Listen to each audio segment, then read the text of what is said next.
बहुत समय पहले एक पर्वतीय क्षेत्र में तीन साधु साधना करते थे। वे वर्षों से एकांत में तप कर रहे थे। ब्रह्मानंदी, ध्यानेश्वर और तेजवीर।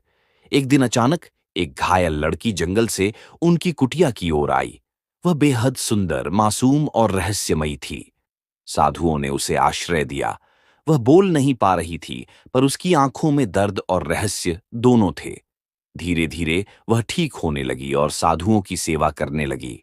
उसकी मासूमियत और सादगी ने तीनों साधुओं को प्रभावित किया, परंतु धीरे धीरे तीनों को उससे प्रेम होने लगा।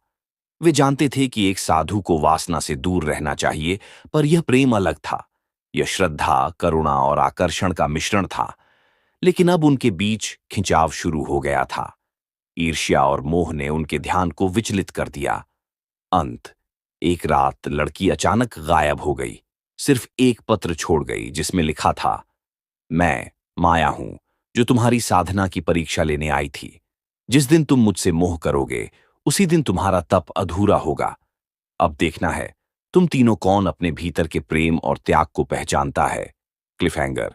अब तीनों साधु अलग हो जाते हैं। हर कोई अपने भीतर के सवालों के उत्तर खोजने निकल पड़ता है।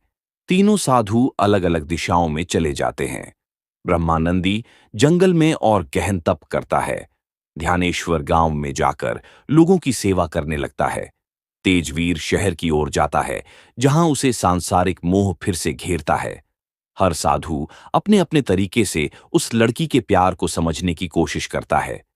ब्रह्मानंदी को एहसास होता है कि प्रेम त्याग है। ध्यानेश्वर समझता है कि असली प्रेम सेवा है।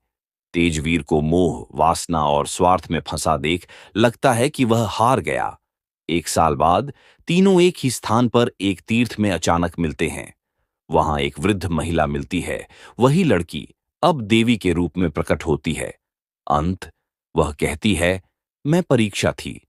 जिसने प्रेम में खुद को खोया, वह हार गया। जिसने प्रेम को सेवा बनाया, वह पास हुआ। और जिसने मोह से लड़कर ज्ञान पाया, वह मुक्त हुआ। संदेश: असली प्रेम पाने की नहीं, देने की कला है। वह आत्मा का भाव है, शरीर का नहीं।